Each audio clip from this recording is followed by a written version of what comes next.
ई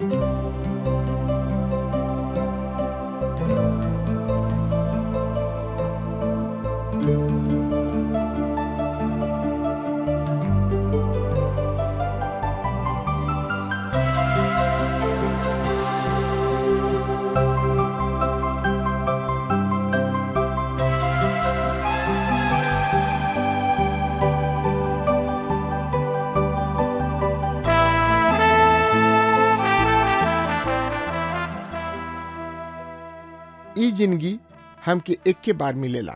जिंदगी बहुते अनमोल हवे।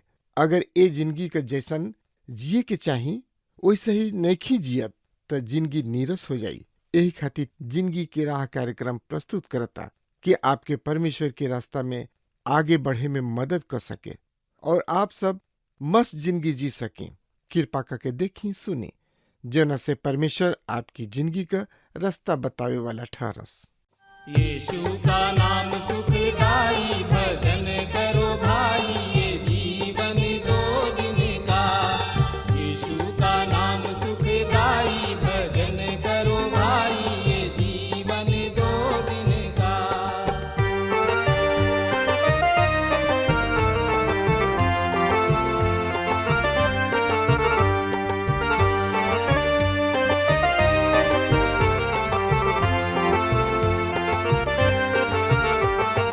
ई जिंदगी जैसे बहे बहरिया,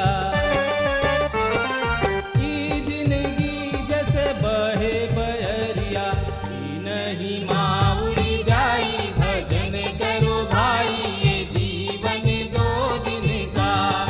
यीशु का नाम सुखदाई, भजन करो भाई, ये जीवन दो दिन का।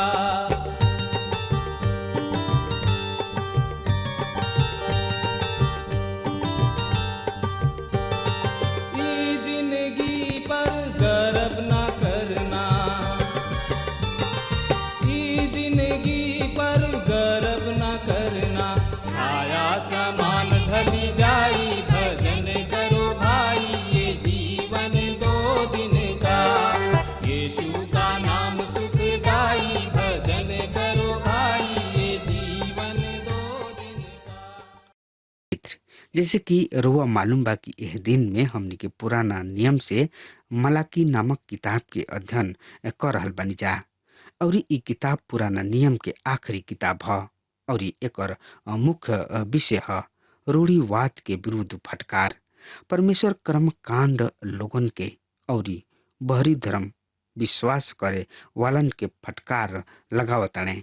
इसराइल प्रजा यही तरीके कर्म कांड में लागल बाणे और परमेश्वर के वास्तविक धर्म से दूर रहन और इससे परमेश्वर उन्हें लोग के फटकार लगावताणे। आज हमनी के मलाकी के किताब के 3 अध्याय के शुरू कर रहल बानी जा। 3 अध्याय के शीर्षक ह दूगो दूत अर्थात संदेश वाहक के विषय में पूर्व सूचना। दूगो दूत अर्थात दूगो संदेश वाहक के विषय में पूर्व सूचना। मित्रता आज कार्यक्रम के आगे बढ़ावल जाओ। अध्याय 3 ओ सवाल के ई जवाब के साथ शुरू होता जौन की इस्राएल प्रजा 2 अध्याय के आखिरी पद में कोइल गोइल रहे। उन्हीं लोग के सवाल रहे कि ई न्यायी परमेश्वर कहवा बाणे। हमनी के 3 अध्याय के 2 पद में पढ़तनी जा।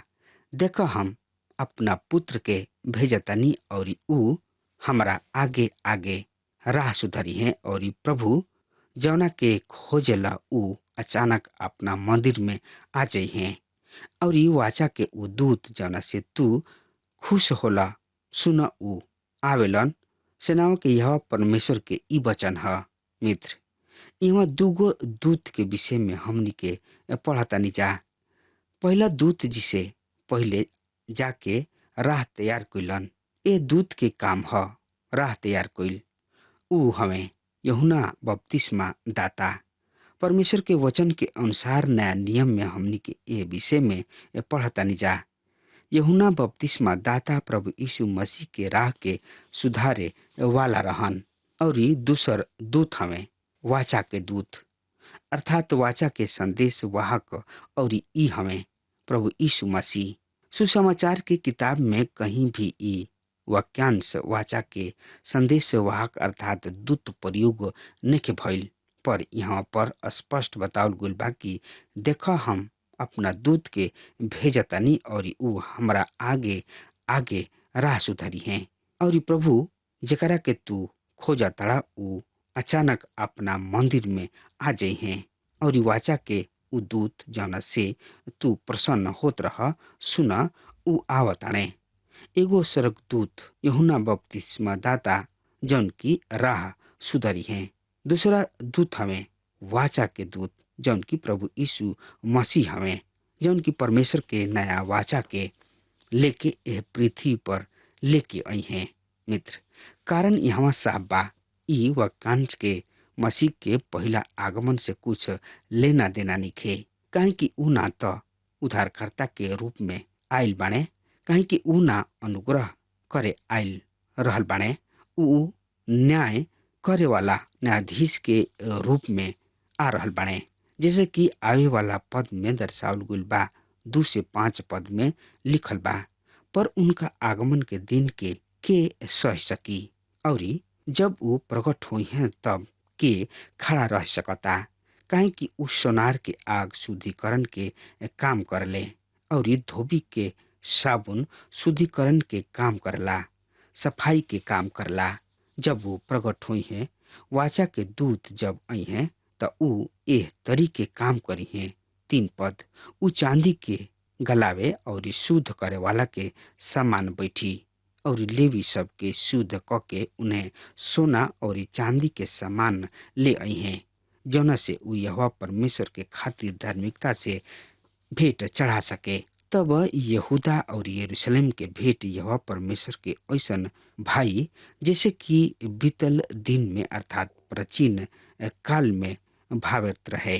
तब हम न्याय करे के तोहनी लोग के नजदीक आई और टोना टोटका करे वाला और बेविचार और झूठ शपथ खाए वाला के विरुद्ध और जौन मजदूर के मजदूरी दबावत रहन और विधवा यानी कि मुसलमात और अनाथ पर अंधेर करत रहन और जे परदेशी के न्याय बिगाड़त हमार भय ना मानेला, ओ सबके विरुद्ध हम शीघ्रता से गवाही देव।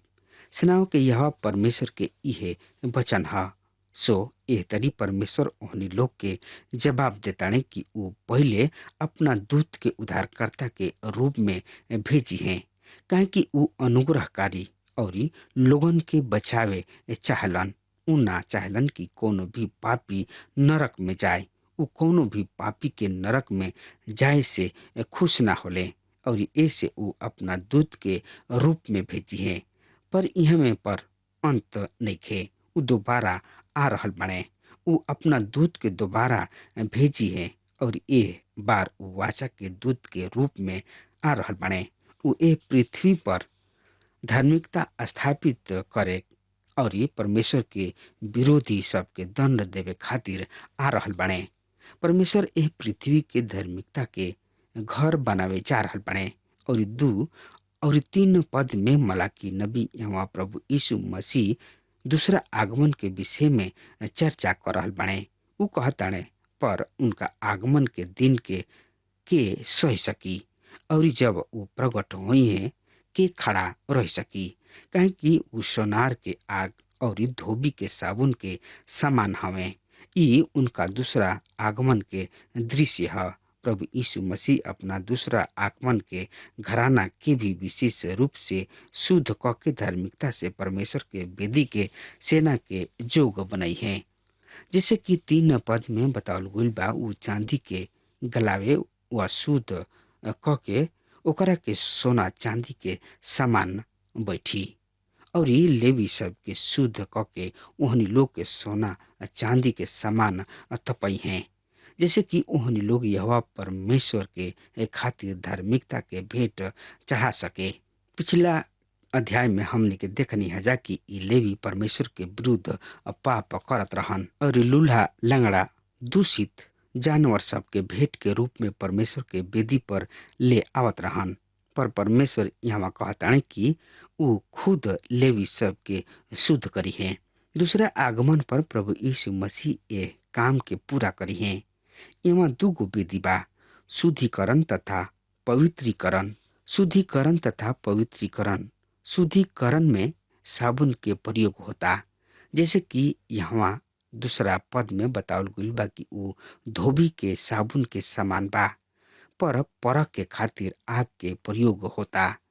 जैसे कि यहाँ पर स्पष्ट कइल गइल बा कि ऊ सोनार के आग ह। ई परमेश्वर के ढंग ह हमनी के पवित्रीकरण के औरी परखे के। जब परमेश्वर खुद उन्हें शुद्ध और पवित्र क दिहे तो उनकर भेंट भी परमेश्वर के भावे लागी, पसंद आई। मित्र, जब तक राउर दिल शुद्ध नइखे, परमेश्वर रुआ के रौरा कर्मकांड के साथ स्वीकार ना करी है। काहे कि यह कर्मकांड के पीछे तो राउर दिल बा, और यदि राउर दिल ही शुद्ध नइखे तो कर्मकांड के कोनो कीमत भी नइखे, एकर कोनो मूल्य नइखे। परमेश्वर कर्मकांड के स्वीकार ना करेलन। परमेश्वर ओकरा पीछे जवन रुआ दिल के शुद्धता बा, दिल के भावना बा, ओकरा के स्वीकार करलन। परमेश्वर रुआ मिष्ठान के ना खाले, ऊ राउर मिठाई ना खाले, ऊ राउर पैसा ना लेले, ऊ राउर फूल के रौरा पुष्प के ग्रहण ना करलन।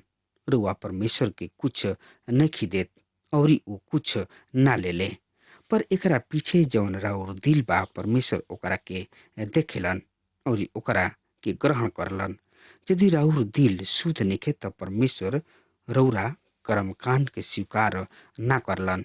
जब तक रुआ अपना पाप से नहीं फिरत, ओकरा के त्यागत नहीं, परमेश्वर राउर और रुआ द्वारा कोइल गुल कोनो भी काम के स्वीकार ना करलन।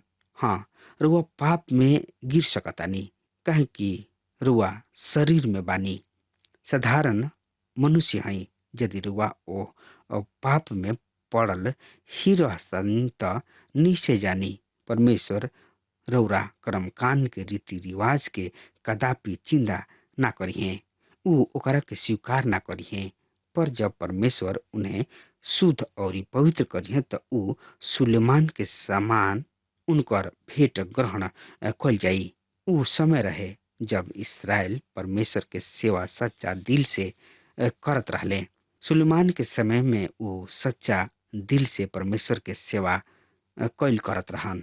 ऊ समय रहे जब ऊ सही में परमेश्वर के सेवा दिल के सच्चाई से कैले, और इस समस्त संसार में एगो जीवित परमेश्वर के जेकर नाम यहोवा ह उनकर गवाही दिहले। ऊ समस्त संसार के सामने परमेश्वर के अर्थात एगो जीवित परमेश्वर के पेश कैले। 6 पद में हमनी के पढ़तनी जा, काहे कि हम यहोवा बदली लीना ना, ऐसे हे याकूब के संतान तू नाश ना भइला। ई सुघर पद ह और ई पद दर्शावता कि परमेश्वर अपना प्रतिज्ञा के पूरा करे वाला परमेश्वर हवे। परमेश्वर के लोग के बुराई या भलाई परमेश्वर के प्रतिज्ञा सबके पूरा करे से ना रोक सकेला। परमेश्वर न्याय के परमेश्वर हवे, पर ऊ अनुग्रहकारी भी हवे। जब परमेश्वर न्याय करलन तो दंड देले और ऊ अस्पष्ट रूप में न्याय करलन, पर न्याय के साथ ऊ दयालु और अनुग्रहकारी परमेश्वर भी हवे। ऊ आज भी अनुग्रहकारी हवे, काहे कि ऊ बोले लना, ऊ दुष्ट के खातिर न्याय और दंड के परमेश्वर हवे।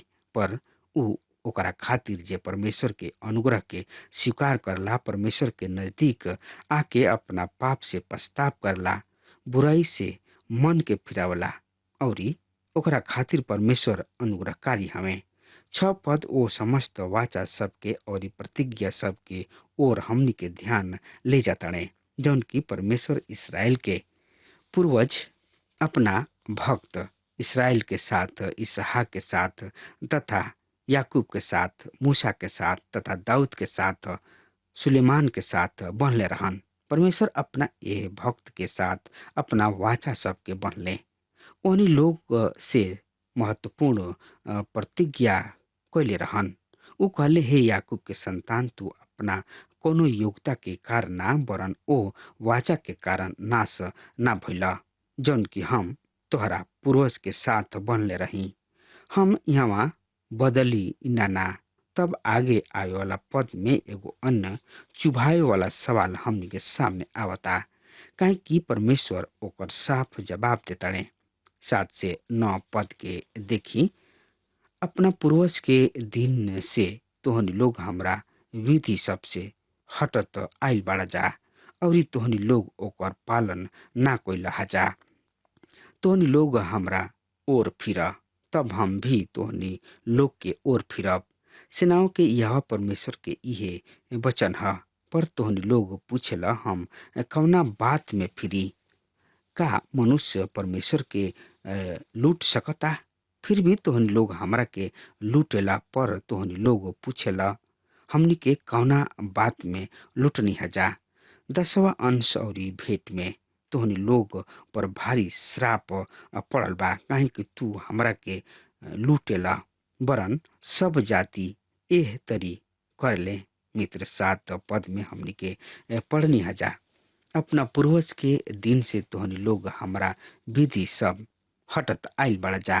परमेश्वर कहलन कि तोहनी लोग अपना पूर्वज के समय से ऐसन कर रहल बड़ा जा, और तोहनी लोग ओकर पालन ना कोइला हजा। और अब परमेश्वर कहताने कि तोहनी लोग हमरा ओर फिर, तब हमहू तोहनी लोग के ओर फिरब। मित्र, उ कैसन चतुर लोग रहन।